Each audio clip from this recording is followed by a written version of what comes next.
Halo dulur, selamat datang di Media United, channel fans MU paling netral. Menang dipuji, kalah dibully.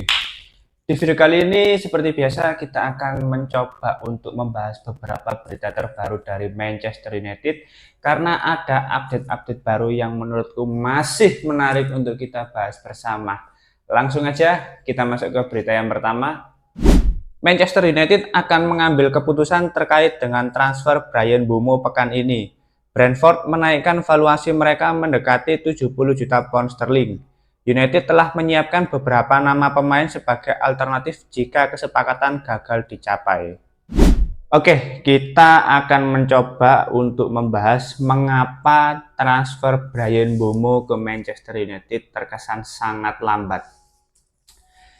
Sebetulnya teman-teman pasti banyak yang marah atau muak bahkan karena lamanya proses negosiasi Manchester United dengan Brentford untuk mendatangkan Bryan Mbeumo. Tapi sejujurnya teman-teman, ini bukan kesalahan dari manajemen. Kalau aku lihat dari perspektif Manchester United. Karena apa? Karena sejak awal sebetulnya bukan manajemen yang lelet, tapi pihak Brentfordnya yang kurang ajar. Karena sejak 3 minggu yang lalu, Manchester United itu sudah percaya diri kalau bisa mendatangkan Bryan Mbeumo di angka 65 juta pound sterling. Sesuai dengan harga ketika Manchester United membeli Matheus Cunha dari Wolves. Bahkan karena kepercayaan diri yang tinggi dari pihak Manchester United, tes medis diprediksi akan segera dilakukan di Manchester United.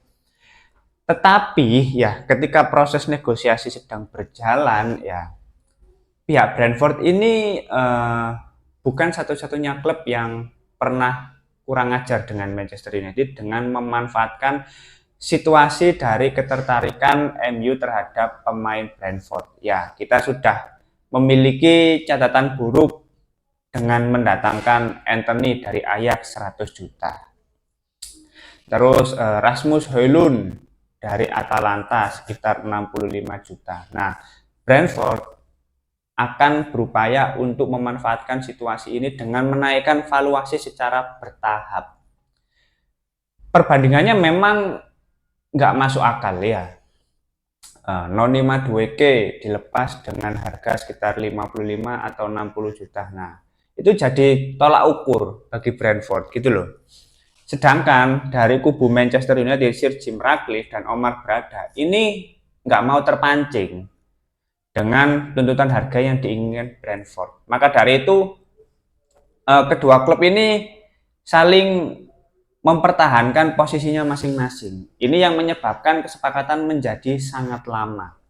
Jadi teman-teman juga harus memahami ya, lambatnya proses negosiasi ini bukan karena pihak manajemen yang lelet atau nggak mau ada pergerakan, tapi pihak manajemen yang tidak ingin dibodohi oleh Brentford.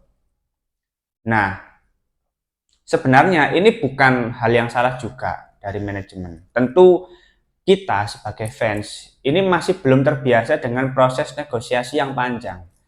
Karena di era manajemen sebelumnya ketika masih dipegang oleh Ed Woodward yang benar-benar nggak jelas itu memang saja tas ya, beli jual beli jual beli jual gitu. Tapi apa? Pemain nggak sesuai kebutuhan. Pemain yang dibeli overprice. Gaji yang diberikan terlalu tinggi. Kan dampaknya benar-benar dirasakan sekarang oleh manajemen Ineos yang baru ini. Maka dari itu aku menyebut ini masih di masa transisi ya. Oke lah, ini bursa transfer ketiga dari Ineos. Tapi di tahun sebelumnya ketika masih bersama Ten Hag, ya memang Ineos masih meraba-raba. Tapi di bursa transfer kedua, ya Januari kemarin hanya mendatangkan berapa pemain sih? 2 pemain. Itu pun satunya Eden Even ya 1 atau 2 juta euro harganya gitu loh.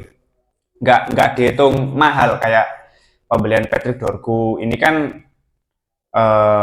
yang masih termasuk mahal lah. Ya nggak terlalu mahal sih ya, standar aja menurutku ya, dengan kualitas dan usianya sekarang masih dibilang standar. Nah, di bursa transfer musim panas ini kita juga nggak bisa menuntut untuk terlalu terburu-buru dari pihak manajemen, karena pihak manajemen ini benar-benar ingin berbenah, benar-benar ingin menghilangkan kebiasaan-kebiasaan manajemen lama yang justru merugikan Manchester United. Maka dari itu, negosiasi Bryan Mbeumo terkesan sangat lama, tapi bukan berarti manajemen tidak bekerja secara serius, tapi pihak manajemen tidak ingin dibodohi oleh Brentford. Dengan beberapa jurnalis yang sudah mengatakan kalau kesepakatan Bryan Mbeumo bisa diselesaikan minggu ini sebelum tur pramusim ke Amerika, mulai dari Laurie Whitwell, Fabrizio Romano, Jacobs Ben, ini sudah mengatakan minggu ini harusnya bisa diselesaikan. Jadi kita berusaha optimis saja kalau minggu ini Bryan Mbeumo bisa benar-benar pindah ke Manchester United. Lantas apa opsi alternatif kalau misalkan Manchester United gagal mendatangkan Bryan Mbeumo? Sebetulnya kita nggak perlu ambil pusing ya. Kalau dari sisi Bryan Mbeumo ini kan memang dari awal dia hanya ingin ke Manchester United. Dan kontraknya hanya tersisa 1 tahun. Kalaupun kita mau menunggu ya Bryan Mbeumo, kita tunggu saja sampai tahun depan. Kalau kontraknya habis, dia bisa langsung pindah ke Manchester United. Nah, sembari menunggu Bryan Mbeumo, ada beberapa opsi lain yang bisa menggantikan Bryan Mbeumo untuk saat ini, yang sudah terbukti di EPL. Sebetulnya ada nama seperti Antonio Semenyo, tapi aku rasa itu tidak mungkin karena dia baru saja memperpanjang kontraknya karena dia baru saja memperpanjang kontraknya bersama Bournemouth. Terus yang kedua, ini cukup menarik teman-teman. Sebetulnya Brentford ini juga sudah mengincar pemain dari Ipswich, Omari Hutchinson. Jadi negosiasi Bryan Mbeumo ini harusnya bisa terjadi karena Brentford sudah mengincar Omari Hutchinson dari Ipswich yang kabarnya klausul pelepasannya itu sekitar 35 juta. Tapi ya, hal kurang ajar lainnya dari Brentford adalah dia menawar Omari ini di harga 7 juta. Ya jelas langsung ditolak lah sama Ipswich ini. Ini asli sumpah kurang ajar Brentford ini. Ngelama, maksudnya benar-benar udah sulit ngelepas pemain, beli pemain pun negonya nggak ngotak gitu loh. Ya jelas langsung ditolak. Nah menurutku kalau misalkan belum bisa mendatangkan Bryan Mbeumo, kita bajak saja pemain incaran dari Brentford, yaitu Omari Hutchinson. Memang secara performa masih belum terlalu bagus untuk pemain yang berusia 21 tahun kalau nggak salah. Tapi kalau kita lihat secara atribut posisi yang bisa dia mainkan, ini benar-benar versatile Omari ini. Bayangkan dia bisa bermain sebagai gelandang kanan RM atau gelandang kiri, winger kanan, winger kiri, bahkan attacking midfielder. Ini tipikal pemain yang harusnya sesuai dengan kebutuhan Amorim. Tapi secara performa memang masih belum bisa dibilang bagus. Karena secara statistik dari sekitar 37 atau 38 penampilan, dia hanya memberikan kontribusi 3 gol dan 2 assist. Yang nggak bisa disalahkan juga karena dia bermain bersama Ipswich. Toh Liam Delap ketika menjadi striker Ipswich hanya memberikan kontribusi 12 gol gitu loh musim kemarin. Tapi secara prospek menurutku ini bisa menjadi opsi yang bagus sembari menunggu kontrak Bryan Mbeumo bersama Brentford habis tahun depan. Karena sebetulnya ini bisa dipoles lagi pemain-pemain seperti Omari Hutchinson ini. Itu yang pertama ya, opsi alternatif yang bisa jadi pertimbangan bagi manajemen klub. Terus yang kedua, ini ada Yankuba Minteh, pemain dari Brighton. Nah, ini pemain berposisi sebagai winger kanan juga, terkadang bisa mengisi gelandang kanan. Dan kalau aku lihat ya, pemain-pemain asal Brighton ini memiliki prospek dan kualitas individu yang sangat bagus karena eh, kemajuan pema karena keahlian divisi scouting di Brighton ini nggak perlu diragukan dalam mendatangkan pemain-pemain berdasarkan data statistik, analisa statistik itu sudah terbukti semua. Secara performa sebetulnya Minteh ini juga nggak buruk teman-teman. Ini pemain kan awalnya pemain dari Feyenoord ya. Feyenoord saya ingat tuh, Feyenoord atau PSV ya, tolong dikoreksi kalau salah. Terus baru musim kemarin dibeli Brighton. Nah, selama satu musim dia dari 37 penampilan memberikan kontribusi 7 gol dan 5 assist untuk pemain yang berusia 20 tahun. Lebih muda dari Omari Hutchinson tadi. Jadi menurutku pemain Brighton ya secara performa itu di tiap tahunnya itu rata-rata meningkat teman-teman. Ya, katakanlah Joe Pedro. Terus pemain-pemain lain, bahkan Mitoma ini kan benar-benar konsisten tapi dia sangat loyal ya kepada Brighton. Kembali lagi kepada Yankuba Minteh. Menurutku ini bisa jadi salah satu opsi yang sangat bagus meskipun Brighton biasanya tidak mau melepas pemainnya dengan harga murah. Tapi mengingat Joao Pedro dilepas dengan harga 55 juta, harusnya untuk pemain seperti Minteh ini bisa di bawah 50 juta.